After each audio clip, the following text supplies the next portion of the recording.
Welcome to Magic Hour. I'm your host, Paul Chappell, and today I am reviewing Star Wars Episode 9, Rise of the Skywalker. I think I got that right. Okay, guys, I'm going to make this short and sweet. I went into this movie with very low expectations just because J.J. Abrams directed it. And if you watch this channel for any length of time, you know I think J.J. Abrams is a hack. But I have to say, he did pretty well with this one. I won't say he did stellar, but he did a lot better than I thought he was going to do. This is probably the harshest criticism I can make about this movie. Great story beats, but just so action. And what I mean by that is the story felt so rushed. They had to fit so much in and answer so many questions, and they didn't do any kind of setup in the other films. So a lot of this information being thrown at you was totally new and out of left field. And I just felt like every time I saw a lightsaber battle or a space battle or anything like that, it was stuff I'd already seen done better in the other movies. I mean, if you want to talk about lightsaber battles, you're never going to top Luke Skywalker and Darth Vader in Empire Strikes Back, or even Darth Maul and Qui-Gon Jinn and Obi-Wan Kenobi in The Phantom Menace.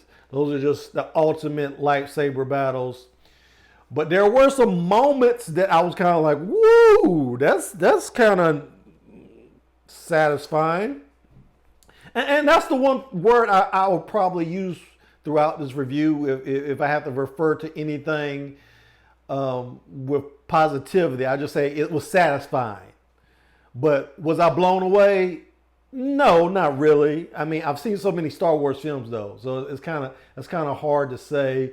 If I was a kid going to see this, would I be excited and loving every minute? Of course, but I'm not a kid, and I've seen all these movies, and it felt like I cared a lot more about the characters in the original trilogy than I did this one. Just I don't know.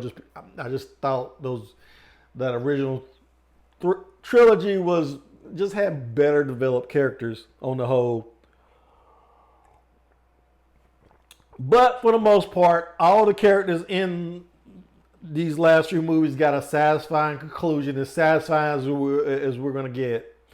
But see, there's a flip side to every positive thing I'm going to say about this movie, because it felt like they had to retcon so much to make the stories work. And I say that term a lot. If you don't know what it means, retcon, I got this definition that's very concise.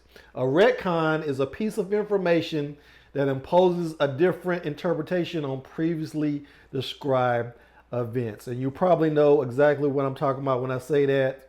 They answer the question about Rey's background, and I was satisfied with what they come up with. I thought they were going to go a different way, and they actually turn the whole idea of her parentage on its head a little bit. But if you stop to think about it a little bit too much, it really didn't make any sense. It was basically a retcon. So there's also some you know, if you watch the trailer, this is no spoilers. And like I probably already said, I don't know, this is a no spoiler review, but I will say this: I'm gonna reveal some things that were already revealed in the trailer, so they're not. I don't really consider these spoilers. We already know Palpatine was gonna be in this movie, or at least suggested that he was going to be in this movie, and there was some retconning on behalf of his character, I felt like. And there was at least two things in this film that did not make any kind of sense whatsoever. And I will be going over that more in the review we're going to do Sunday. We're going to do a spoiler laden review on Sunday, so stay tuned for that. But on the whole, like I said before, it was very satisfying. I was very shocked and surprised what they were able to do with Leia. Because as you know, Carrie Fisher died before the premiere of the last movie. And what I was led to believe was that they were not going to use any CGI to bring her back. They said they were going to just use some unused footage. And come on. It was obvious from what I saw in this film that there was some CGI. I mean, they might not have CGI'd her face per se, but they obviously had to CGI her face on somebody else's bodies. It was plainly obvious in several scenes. So I don't think they were very truthful about that. But also wait for and look for at least 2 major cameos in this film. And when I'm talking about cameos, I'm not talking about new characters. I'm talking about old characters from the old movies. At least 2 major ones. 2 people I did not expect. They held this secret pretty well. I did not expect to see these people in the movie, and there they were. But like I said, I would definitely recommend that you see this movie. I would give it about 3.5, maybe even a 4. But they did the best they could with what they had from the disaster that many people thought The Last Jedi was. Now, I was not one of those people. I actually thought The Last Jedi made some daring moves that I approved of. But on the whole, considering the fact that they went into this trilogy without having all 3 episodes written out, and they were just kind of winging it as they went along, considering that, they did a pretty good job with this story. And I'm kind of wondering what people will, and I'm talking about fans, what Star Wars fans will think of this. I think a lot of them will be satisfied, and I think a lot of them will be disappointed at the same time.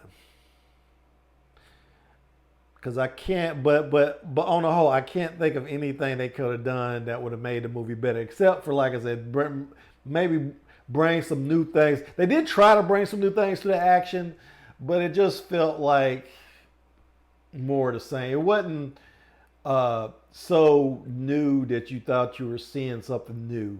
And I won't tell you what I'm talking about, but there was a couple of instances with the ships in the movie having previously unheard of abilities that they shouldn't have. And I also have to say the Jedi's powers got very, very expanded in this movie, and I didn't have a problem with that on the whole. But it got to a point where I thought, is there anything that Jedi's can't do? And if you're wondering what I'm thinking about, or what I'm kind of hinting at, if you watch The Mandalorian, particularly the last episode, you'll know what I'm talking about as far as force powers go.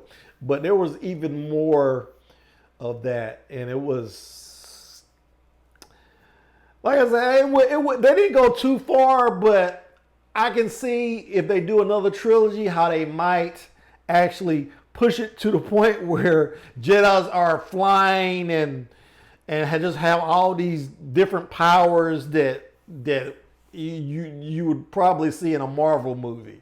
Okay, it's getting that bad, and it's even got me wondering whether they even need Jedis at this point. Based on what I've seen with The Mandalorian, it feels like they could do a story without Jedis, maybe.